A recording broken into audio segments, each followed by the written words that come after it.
Seja muito bem-vindo a mais um vídeo do meu canal. E se você ainda não se inscreveu, se inscreva aqui, ative o sininho, curte, compartilha, comenta, me segue lá na rede vizinha, no Instagram, e vamos aí aumentar o nosso laço de amizade. Bom, hoje eu vim aqui para falar para você sobre o que é o posicionar-se. Muita gente me pergunta, Camila, como que é se posicionar? O que significa se posicionar?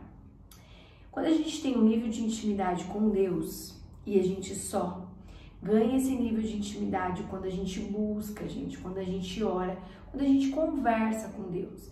Você tem intimidade com aquele seu vizinho que você nunca conversa? Não.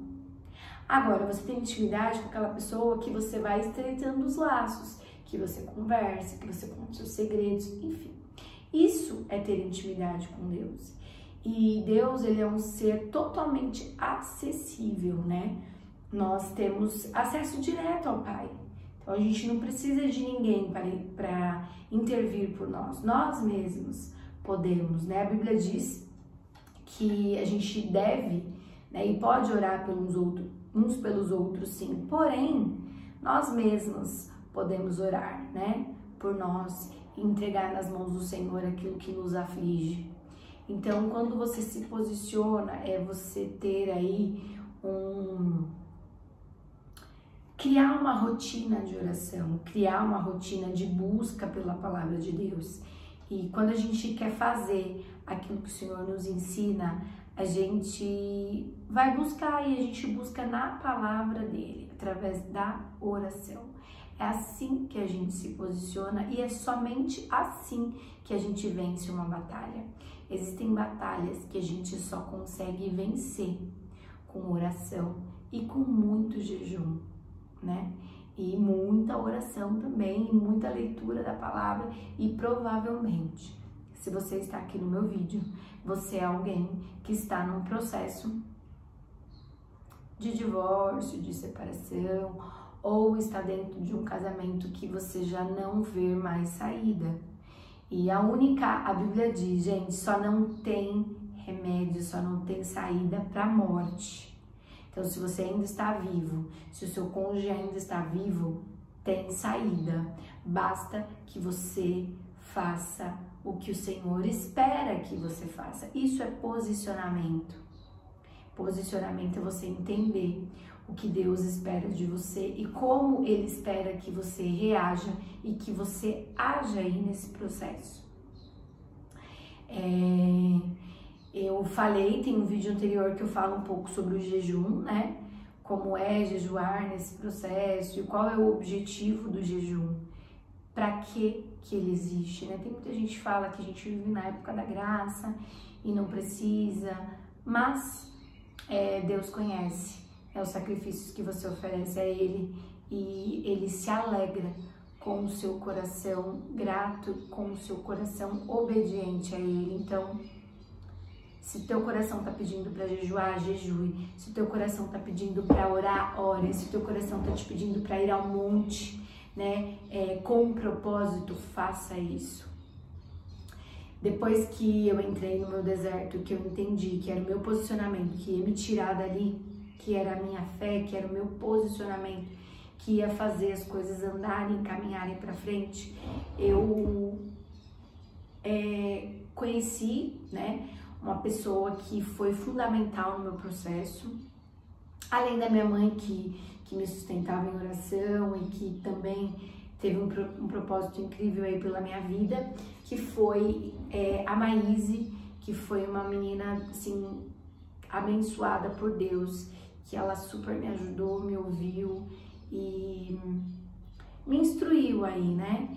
E ela jejuou comigo. Aí depois nós criamos um grupo, né, com outras duas amigas, a Gisele e a Claudine, que também se dispuseram a orar por mim e pelo meu processo. Então esse foi o nosso primeiro propósito, meu primeiro propósito, que foi junto com elas, de jejum. Nós jejuaríamos todos uma vez por semana até que ele voltasse, né? E era o jejum total que nós fazíamos. E pensa, já é difícil você jejuar por você, imagine você jejuar por uma outra pessoa. Então eu sou imensamente grata pela vida delas e por terem, né, se disposto a fazer isso pelo meu casamento também. Eu lembro que em dezembro a gente brincava, meu Deus do céu, a gente não aguenta mais jejuar. Será que ele não vai voltar? E eu até brincava, ele até brinca, ele fala, você é audaciosa, né? Porque eu falava pra ele, você vai voltar até o final do ano. E ele até brincou, só de pirraça eu não voltei. Eu falei, não, você não voltou porque não era a hora. Porque não era isso que Deus tinha pra você, porque senão você teria voltado. E junto com esse jejum, né, eu orava de manhã, de tarde, de noite. Eu lia a Bíblia o tempo inteiro, o tempo inteiro. Hoje eu ainda busco, eu ainda oro, eu ainda jejuo, mas não na mesma intensidade. E porque quem tá no deserto sabe que é muito intenso, é o tempo inteiro ali, sem pausa, né? E quando eu terminei, no meio disso, eu também me dispus a ir ao monte uma vez por semana. E, gente, monte é lugar de respostas, monte é lugar de entrega, monte, que lugar maravilhoso, que unção. Se você não conhece o monte, se você nunca foi, procure um perto da sua casa e vá. Mas não vá uma vez só não, tá? Porque na primeira vez você fica meio esperando o sobrenatural acontecer e nem sempre ele acontece naquele dia, né? Então volte outras vezes, mas volte porque você quer vivenciar essa experiência com Deus, que é uma experiência incrível, incrível, gente. Olha, eu tive muitas respostas no monte, muitas respostas reveladas no monte. E quando eu me separei, a minha mãe, ela fez um propósito de ir ao monte todos os dias até que meu casamento fosse restaurado. E, gente, ela cumpriu até o final do ano, né? Como eu já falei pra vocês, ele saiu de casa no dia, eu não tenho certeza, gente, se a data foi 8, 9 ou 10 de setembro, mas eu acho que foi no dia 9 de setembro. E logo depois a minha mãe já começou o propósito no monte e ela foi até o dia 31 de dezembro no monte. Faça chuva ou faça sol, ela ia todos os dias. E aquilo me constrangia, né? Poxa vida, a minha mãe vai no monte todo dia por mim e eu não vou? Porque eu não tinha o hábito de ir ao monte. Eu comecei a ir uma vez por semana no monte com ela. E que maravilhoso. Primeira vez é o que eu falei pra vocês, eu fiquei assim meio olhando tudo, imaginando e pensando, ai meu Deus, o que será que vai acontecer aqui?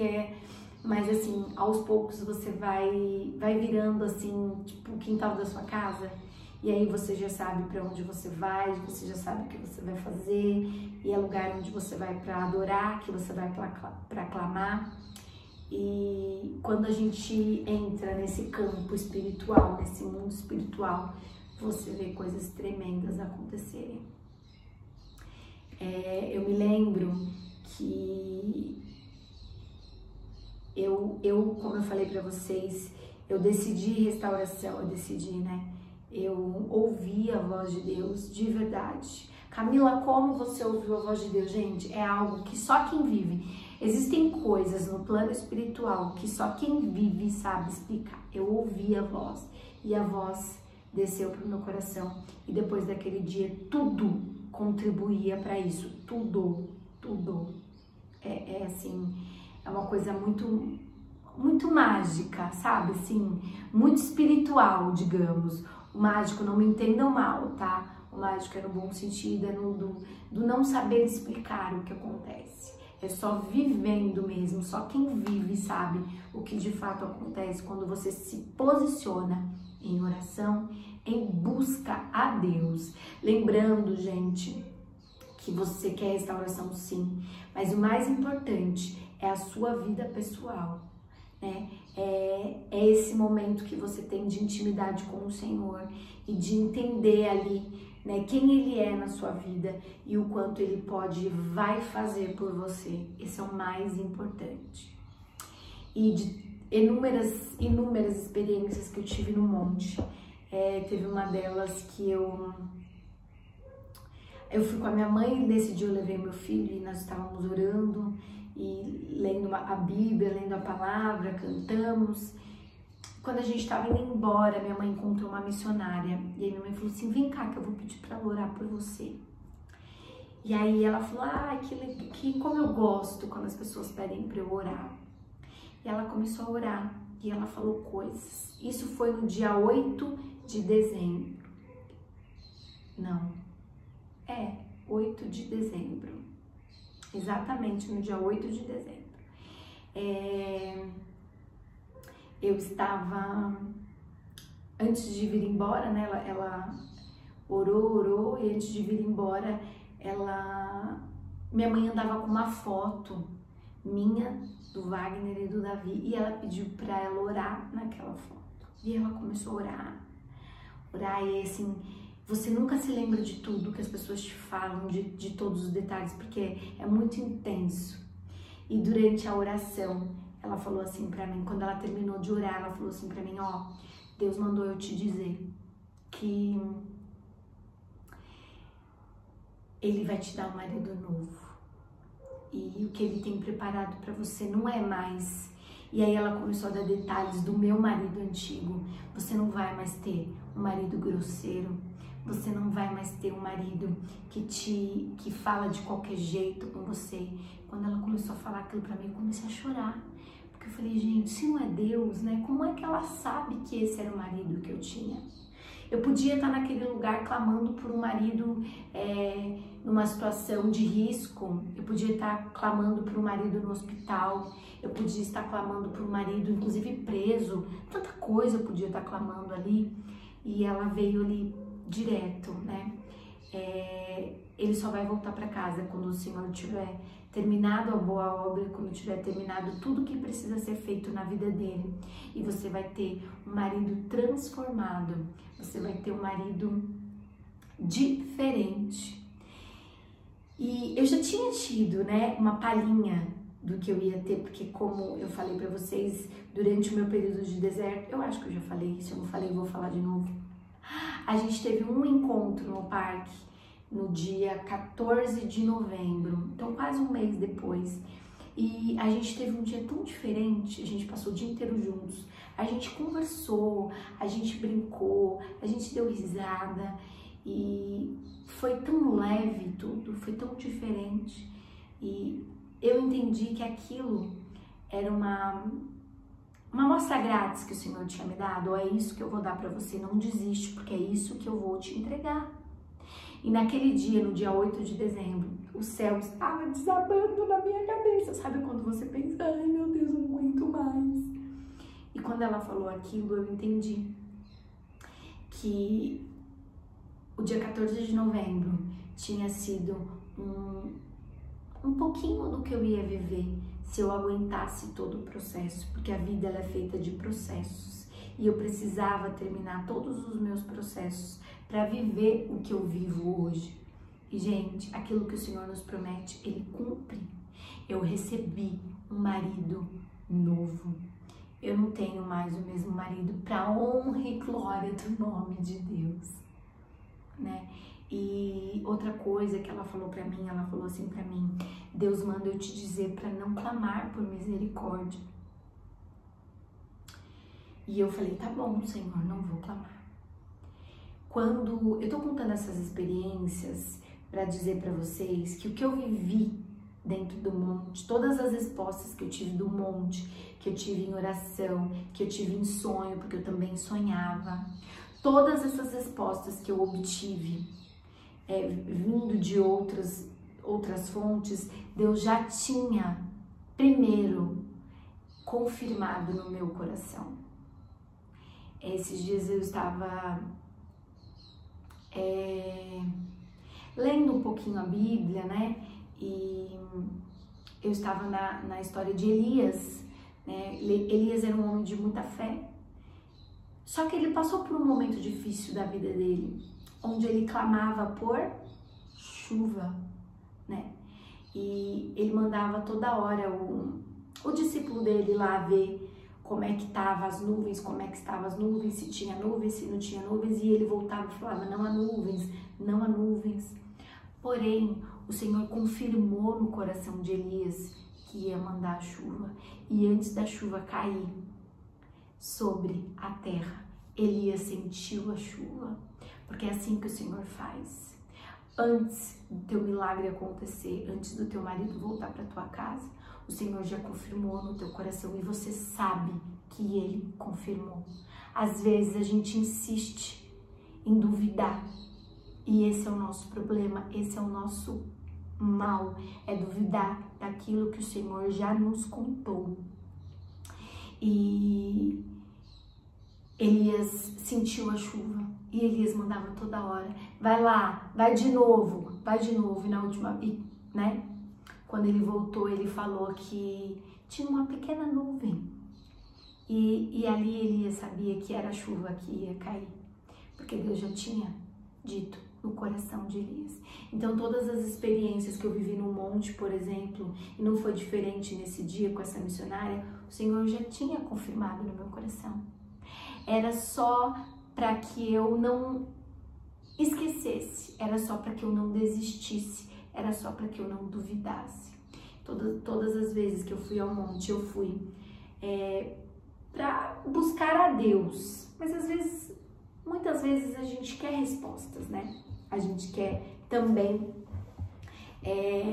que Deus testifique aquilo que a gente já sabe. Então, o monte é um lugar para isso também, para Deus confirmar aquilo que a gente já sabe no nosso coração. Então, o posicionamento é isso. É você buscar a Deus em oração, é você buscar na palavra de Deus, é você ir ao monte, sim, porque você vive o sobrenatural naquele lugar. Existem pessoas ali que são ungidas do Senhor e que muitas vezes têm resposta. E você não precisa ir atrás delas.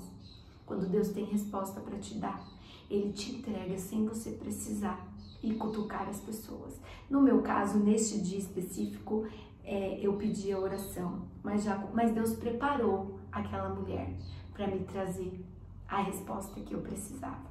Que eu precisava não, mas que o meu coração aflito precisava. E antes de eu sair, naquele dia, ela falou assim para mim, tira essa tristeza do seu rosto, por que você tá assim? O Senhor já te entregou. Você não precisa mais dessa tristeza, você sabe que Deus já te entregou. Saia daqui e sorria. Lógico que eu não consegui ainda naquele momento.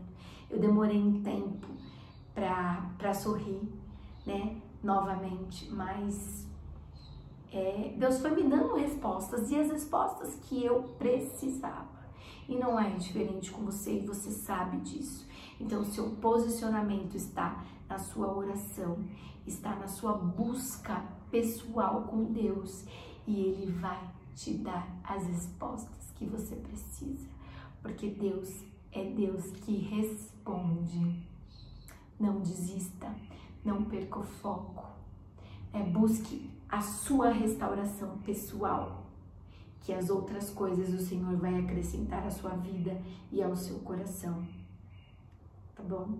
Essa é a resposta que eu tenho para vocês. No próximo vídeo eu vou falar para vocês como foi a volta dele para casa depois de todo o meu posicionamento, depois de todo o meu joelho dobrado, de todas as lágrimas derramadas. Então no próximo vídeo não perca, eu vou falar sobre isso. Tá bom? Beijos, fiquem com Deus. Mais uma vez, me segue aqui, vai lá no meu Instagram. Eu tô preparando para vocês uma apostila muito bacana, né? Serão 21 dias de um acompanhamento aí, de uma devocional para vocês, com base em versículos e em leituras que eu li e que eu sei que serão importantes.